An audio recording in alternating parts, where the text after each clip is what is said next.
What is good, Tesla family? It's Ray J back with another video, and this one will break down what's going on with Tesla stock and what you should be watching for moving forward. I'm also going to talk about SPY, Nvda, the QQQ, and just a couple of tickers. Break down why tomorrow and Wednesday are going to be absolutely massive days for the entire stock market, what you should be watching for in the data and news affecting Tesla. But before I break anything down about all this information, before I get into any more details, let me just mention a couple of things. I'm firstly not a financial planner, so make sure you take none of this as financial advice. And also, if you guys can, please check out the Webull link, which is down below and in the description. If you sign up for Webull, the link down below, and deposit any amount of money into the account, you are guaranteed up to 12 free stocks. The offer ends in just 8 days, so check it out before they run out. With that out of the way, let's get on with the video. All right, so Tesla's up about 3.48% for the day, getting a very, very nice move to the upside, jumping very, very nicely. In fact, Tesla's about like $17 higher than where it was just near the open, once again getting a very monstrous pump to the upside. But it wasn't just because of that. We also saw some repositioning happening to Tesla. We saw some shorts close their positions, and we simultaneously saw Tesla pump with more volume and buying pressure as we saw some bullish news. But the question is, why did Tesla move this way? Why did the market bounce the way it did? And what should we be watching for tomorrow? Well, when the market opens, 30 minutes after the market opens, we have the consumer confidence report at about 10 o'clock a.m. Eastern Time or New York time. And then we have the Richmond Fed Manufacturing Index also dropping a little bit after, around the same time, basically. And this is going to give us more information about the manufacturing side of the economy. This is all coming out 30 minutes after the market opens. And then to add on to this, we also have some big earnings coming out. Tomorrow, before the market opens, we have Verizon, GM, 3M, GE, Spotify all announcing their earnings. This is going to be very impactful and very big for the communication sectors, the other sectors out there, electric sectors, and the list goes on. Then to add on to this, we also have some very, very big earnings coming out after the market closes. We have Microsoft, we have Alphabet, we have Snap and Visa, and the list goes on. But Microsoft and Alphabet, are going to be the two big ones coming out for Tuesday. Now, I'm not too sure about how Google and AT&T and T and Meta and all these companies like Intel are going to be doing, to be honest with you all, because things are looking very, very mixed. But I am quite confident that Microsoft is going to do relatively well because they're going to be announcing some very bullish AI services that are going to be helping their revenues boost up and also their EPSs. So I think guidance is going to be quite good from Microsoft. I think the odds favorite holding up quite nicely, but I'm not too sure about the rest of the others. This could be very, very mixed because expectations right now are just very high from Wall Street. So just be very careful with all these different earnings. I am optimistic for Microsoft, but I'm not too sure about the others. Please be very careful. Now, for Tesla, we had some bad news in the morning. This is why Tesla actually dropped initially. And during the pre market, Tesla was tanking. This was because the UBS came out and they lowered their rating for Tesla from a buy to neutral. They used to say buy Tesla. Tesla's at a very, very good position. Now they're saying instead of that, they're just pretty neutral on it. They're not going to like buy or sell it. They're saying it's going to perform very equally to the markets.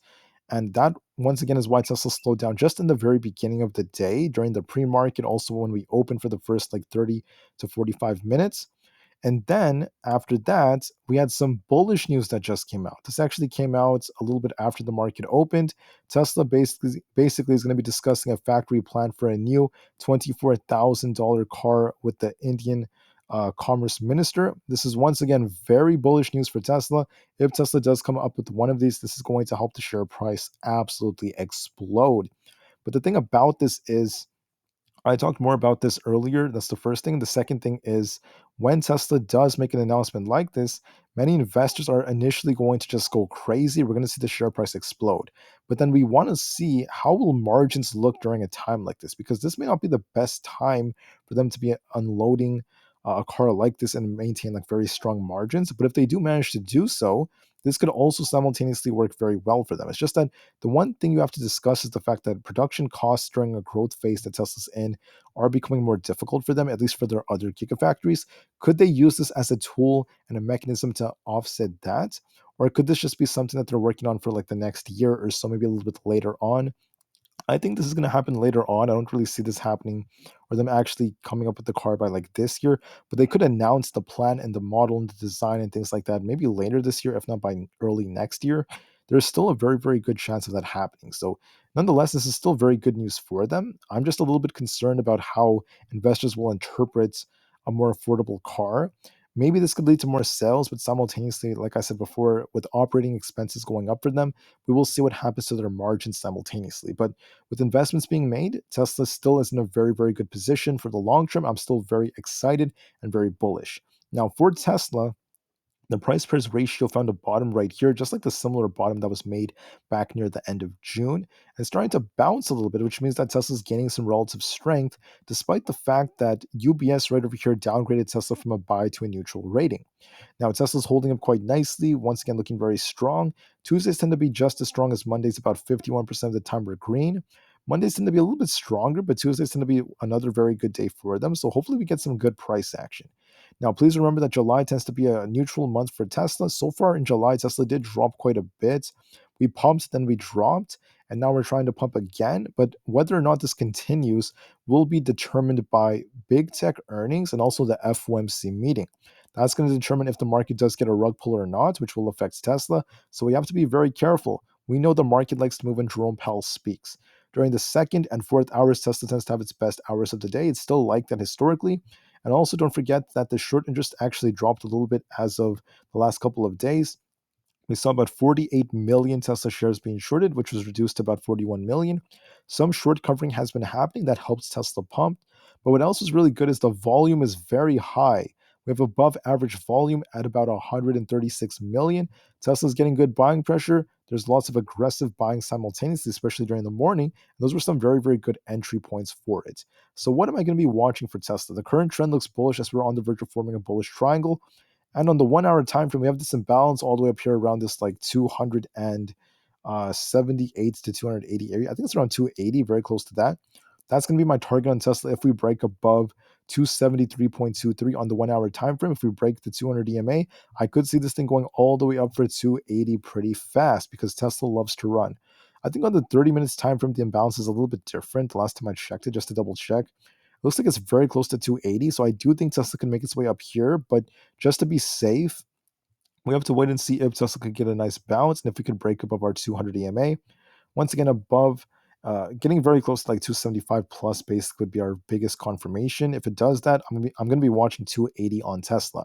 Now, if you're bearish on Tesla, all right, you want to see it retest 265. And if that fails to hold, that's currently where the 30-minute 50 EMA happens to be.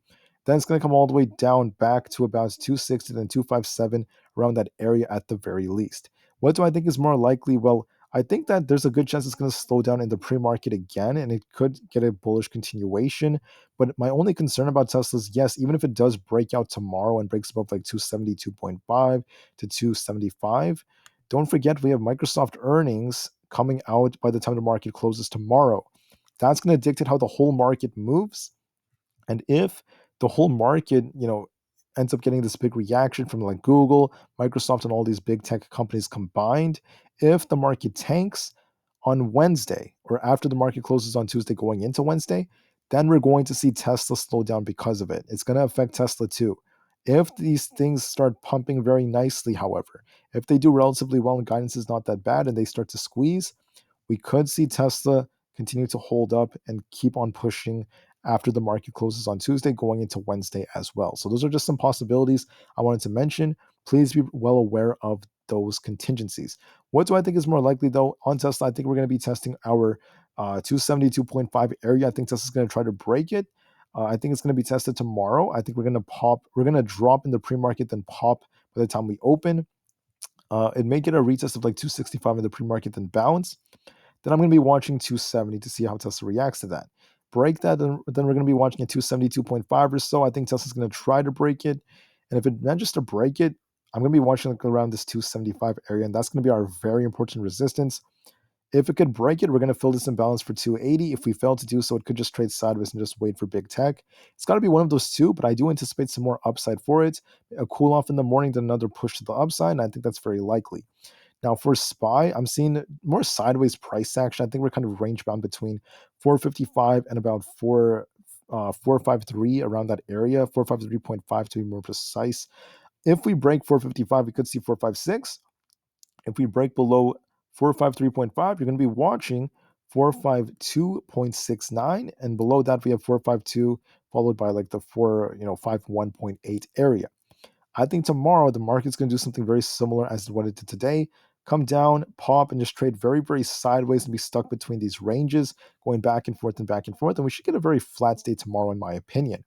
Same thing with the triple Q. I think we're going to see the same thing. A nice pop in the open, retest of about this like 377 area, come back down to about 374, bounce, trade sideways, and close very, very flat around this like 376 area. For the IWM or the Russell 2000, I'm anticipating a nice pop in the morning, then a drop in a retest of 194 basically, and just very sideways price action. Today was just very sideways, not really doing too much. For Apple, I'm seeing the same thing basically, a nice pop to about this 195 area, but I think it's going to come right back down, retest 192.3, and then just trade very sideways again, but close a little bit green. The thing about Apple is this is still looking like it could be forming an inverse head and shoulders like structure right about here. There's a possibility. So there could be more upside coming for it. If it does pump, this could be bullish for the markets. Approaching its earnings, we could see Apple pump, but be very careful with after earnings because guidance is very, very capricious. It's unpredictable. It's also quite ambiguous, and we'll just have to wait and see with how it goes. I mean, I do believe Apple has made some very commendable moves, but the problem is we don't know how guidance will look for them, especially considering that they're, starting to raise some prices. I'm not too sure. I'll have to wait and see on that, but for now, I'm still anticipating this thing to pop and hold up as we approach earnings. So look for a pop and sideways price action for Apple. I mentioned that for the QQQ as well. For Nvidia, I think it's trying to base around this 440 area, and we have this imbalance up here around this 458 zone. If it can manage to get above 450. If we break above 450 and we hold above 450, there's a good chance it's going to make its way up for about this 458 to 460 area if we could get a very nice bounce. Now, if this thing fails to do so, you're going to be watching our major supports around 444. If that fails us, then there's 440. That's going to be the major support. If that fails us, there's 435 to be tested. What do I think is more likely? Well, Nvidia is getting very tight. I think it's looking more bullish than bearish, though. I think this thing has been dropping quite a bit for the last couple of days, and this thing wants to bounce. I'm going to be looking for a push up and for an imbalance fill. It's about 458 very soon. I think the odds favor that, and I think there's a good chance Nvidia is going to try to rebound a little bit. For Microsoft, I'm looking for a pump tomorrow approaching earnings for like 350 to 355. There's also this imbalance at like 356, so maybe it tries to get close there, but just to be safe, it's worth mentioning. And besides that, I'm just going to end the video with Meta because I need to keep this video kind of short for today. For Meta, it's respecting this support right over here, but it has strong support around this 287 area. So at 287, right, we saw this thing bounce off of it previously and historically. So we're going to be watching if this thing could try to bounce off 287 and try to make its way up to about 300. Those are some very important levels. We'll see how it goes. I think it's going to retest 287 and try to bounce. I'm going to be looking for that approaching earnings, but then we'll see what happens after earnings on Wednesday because it's going to make a very big move. So watch for a potential bounce on Meta approaching its earnings. Tomorrow is going to be the last, not the last close. I think the second to last close before its earnings. It has earnings after the market closes on Wednesday. So we have 2 more days left. It should try to rebound a little bit and try to get back to like 300 or so. We also have the FOMC meeting that will affect it, but I'm going to be looking for a bounce of 287 and a retest about 300. That's going to be the next resistance. Then we have like 305, 307, 310, 312, and the list goes on. But if it somehow breaks below 287, which I'm not really counting on, then we have like 284 coming next as our support, then 280. I think 287 is going to be tested in a bounce, and I'm going to be watching for 300 on Meta. All right, guys, so that's what I have for this video. I want to keep this one kind of short. I'm still very, very bullish for the long term, but just know that even if the market tries to hold up, it's going to be heavily dictated by what happens with all these big earnings and very big events. All right, so thank you for listening. Have a great day, everyone. Market to the moon as the long term is still very bright. Tesla to the moon as well, and peace out.